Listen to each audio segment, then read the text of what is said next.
30s because it's something I've neglected for the past 20 years. Good morning, everyone, and it's so nice to see so many beautiful faces all around me.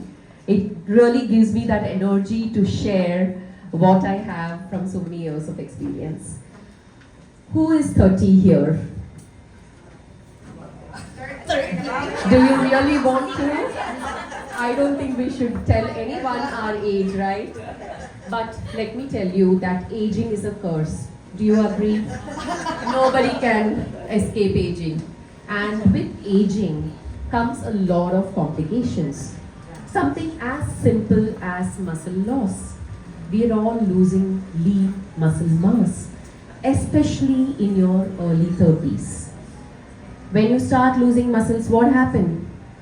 You're going to lose your agility, your strength, your posture, your bone health, joints, and so on, right?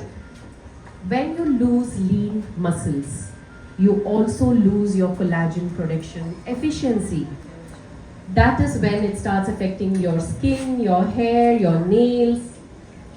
So it's going to be definitely a very difficult phase for us. And like she rightly said, in our 30s, the first thing that I want to tell you is please consider your muscles as your metabolic organ. The more you invest in it, it is going to give you the benefits later on. So consider doing that. We all do our insurance. We all plan for our, post-retirement life. This is the investment that I want you to take up right away.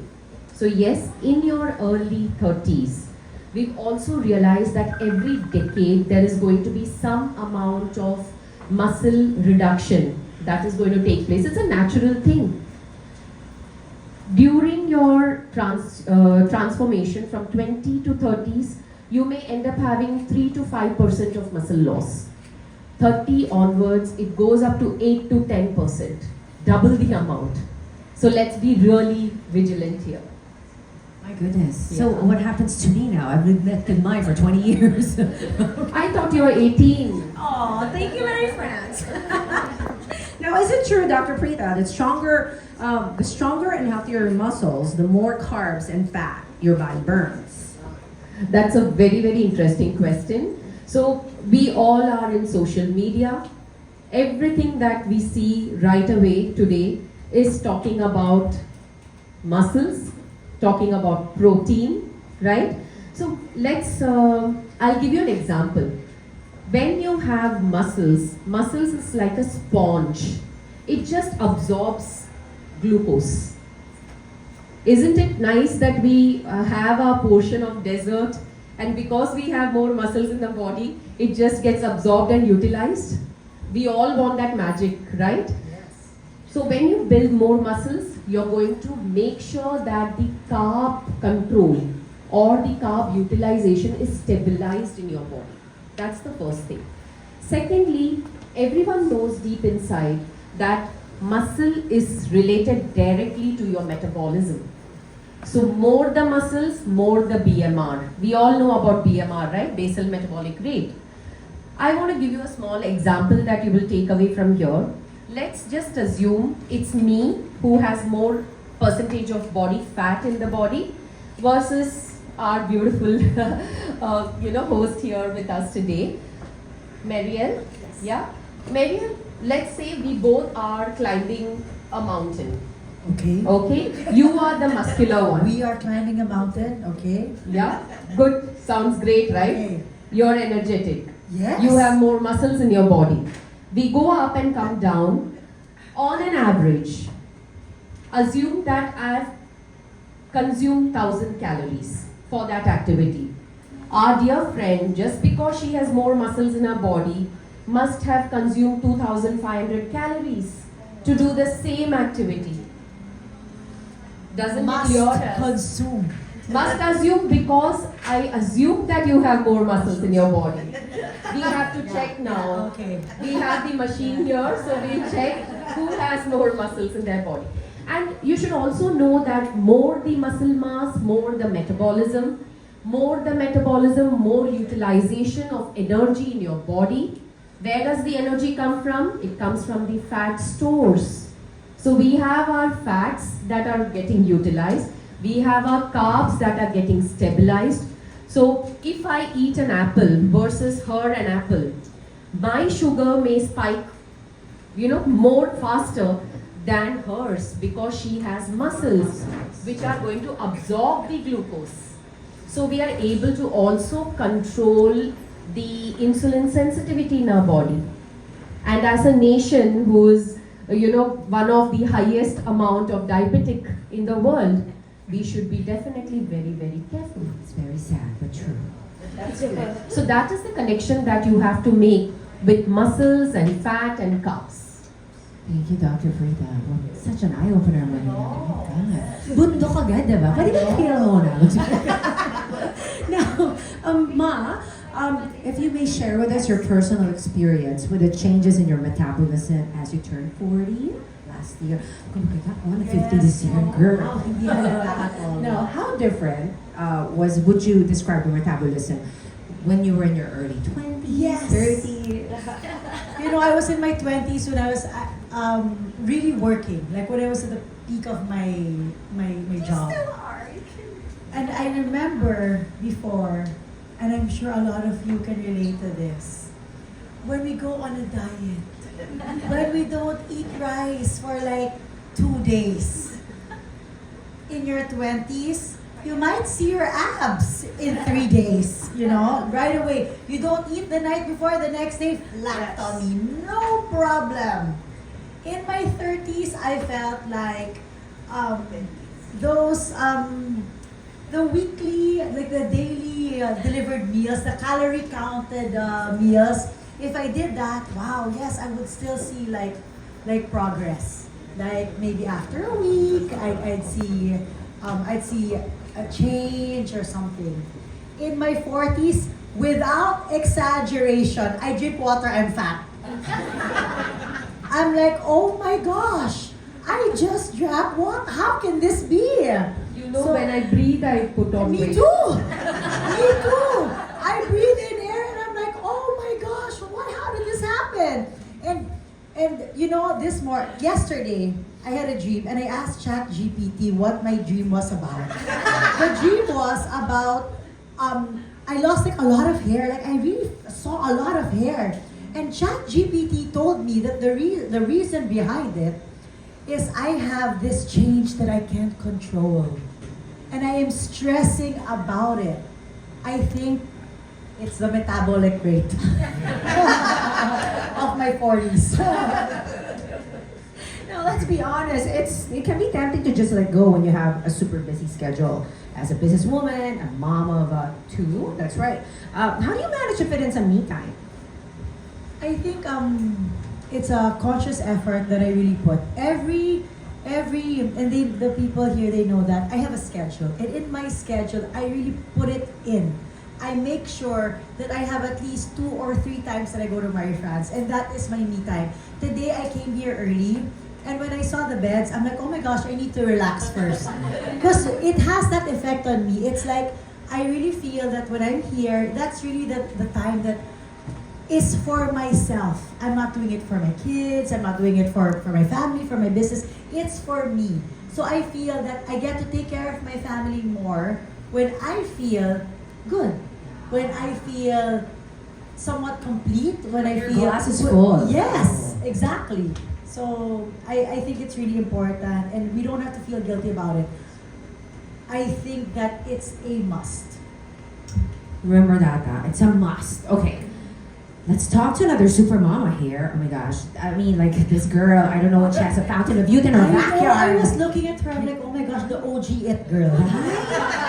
The OG Seriously. it girl. I was looking at her a while ago, like, her face did not age. It's Nothing. so- Her body. I know. I mean, I have What didn't hit her? 7 kids. No, furry kids. 7 dogs. Oh, wow. So let's talk to Amanda Griffin here. You're a proud mom of 4. Can you please share with the audience how old are your kids? How difficult was it to get, well, pretty baby body ba yan? Oh my goodness. I mean, do you eat well? Do you even eat at all? Because in 4 kids, you guys, look at that. It's would you like to stand and say hi to everyone? Diba? Oh my goodness. My God. Yes, I try to eat well. Marie France has been a part of my journey ever since I got pregnant with my first baby in 2010. So he's 15 now. Yes, and then after, well, for maintenance, I've always been with Marie France, but then after each pregnancy, I gained so much weight when I was pregnant. So I think my body was craving, I kind of let myself indulge. And Marie France knows that I put on quite a lot of weight. So Marie France is really my family and has always helped me along the way get back to me, and not just physically me, but emotionally me and mentally. So it's been Because really it's true. You see yourself change and then go back to the way you used to look. It gives you the confidence, diba? Yes, it does, especially in our industry where you are judged on how you look. It was very difficult when I was pregnant, and it was such a different body. After I gave birth, it was still a different body. My body is a very different body from pre-babies. Girl.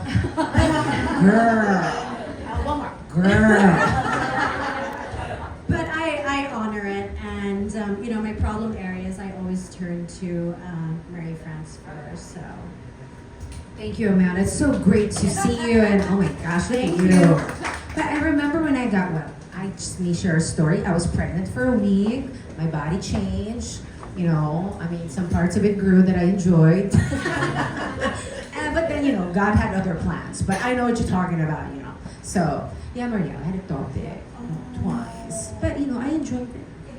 1 week lang. I had big boobs. Okay, I have to share that. Okay, so, is our other super mom here? I don't happen to see her in the audience. Okay, so here we go. Back to Dr. Prita. Dr. Prita, at what point after giving birth would you say it's best to start building muscles again? So we have the example right in front of us. That answers the I question. think she's an exception.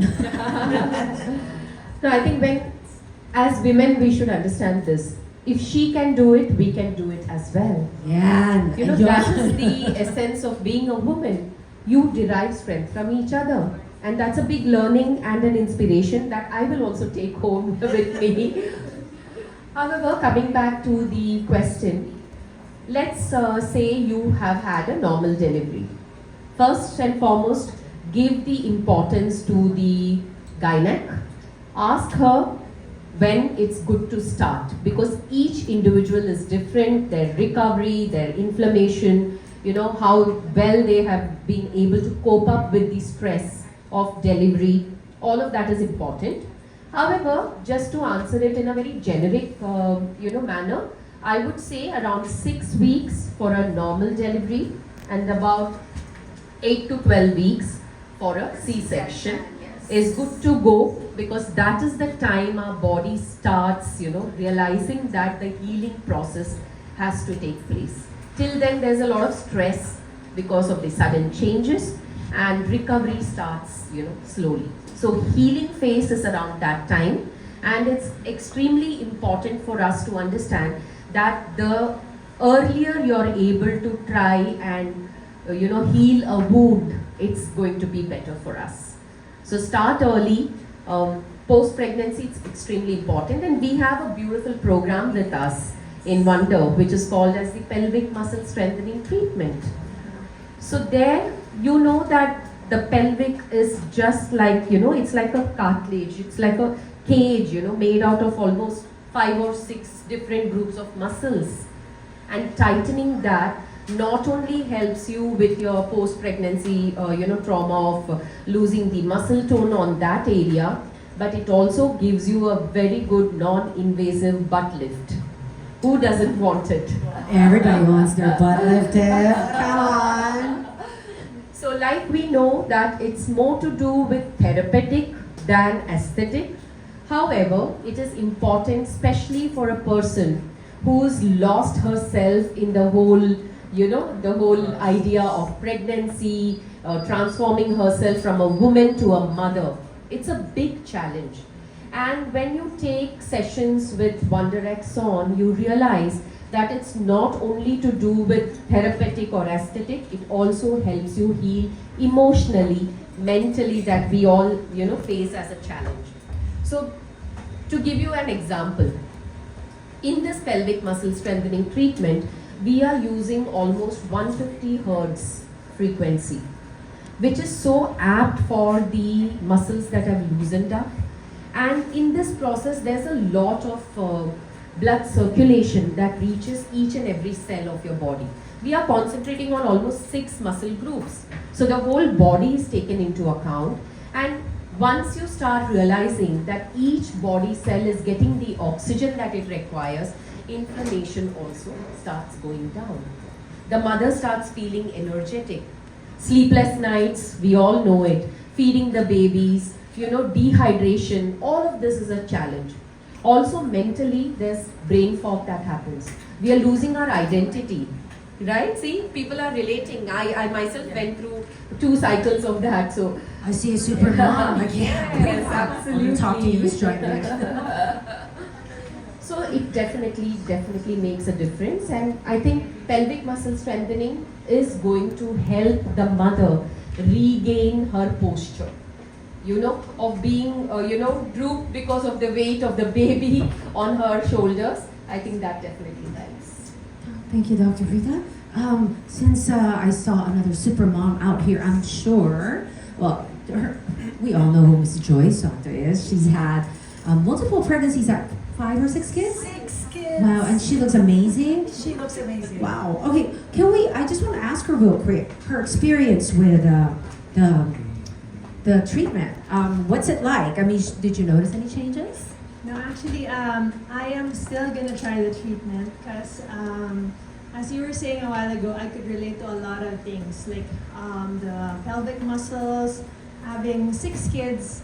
I've always had that incontinence. Like I can't even do jumping jacks anymore because of having 6 kids. So when I found out about this, I felt like this treatment was really perfect for me, especially after multiple childbirths, and also I would also relate with when you said like I felt like I had no energy. I felt like I had brain fog. All those things happened to me when I hit my 40s. So I'm 44, turning 45 this year. Wow. And a lot of things are not even like dealt with. It's only now that it's been talked about. So before I felt like, am I normal? Like what's happening to me? Is there something wrong with me?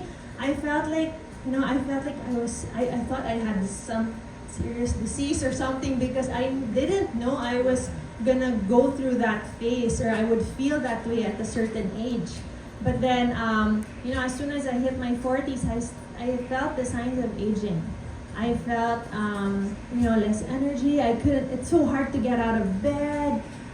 Sometimes I forget words. Like, I'm like, I know that word, but I couldn't just get it off my mouth. And like now that it's being talked about, like I feel like, oh, okay, now I can relate. Like now I'm normal. I feel normal. So it's very good that this has been talked about, and I think it should be talked about even more. Aptly said. I would also want to add on here, whatever is your experience is an experience for any mother in the world. Yes. And especially for 40 plus, we started with 30, now we are talking about 40. So gradually we are actually able to understand that muscle building is so important. Yes. Especially in your 40s where your estrogen levels are getting damaged. Actually, my husband was always, because he's very into like fitness. And in my 30s, I bounced back right away. So I actually never thought that I would need exercise because I think I was just blessed that I would just bounce back right away. Like I'd get really big and then I'd bounce back to my, not pre-pregnancy weight, but like I'd fit Something into acceptable. my Something acceptable. Yeah. So I'd bounce back. So I thought, I don't need to exercise.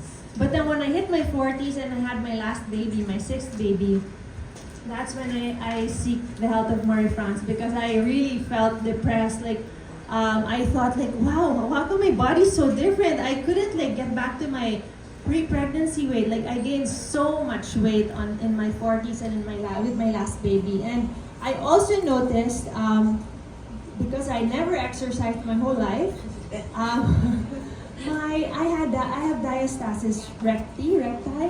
Yeah, I have diastasis recti. What? When we So ask- it's your abdominal muscle separating.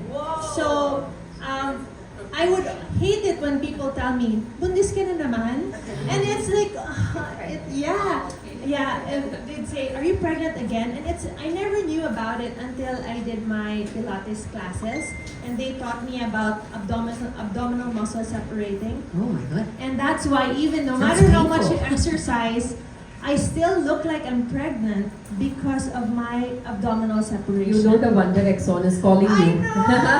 When I You're found going to out get about wonderful it. results with When this, I found out especially for about this it, I was condition. like, oh my gosh, it can help me with my abdominal muscles. Absolutely. So Also, the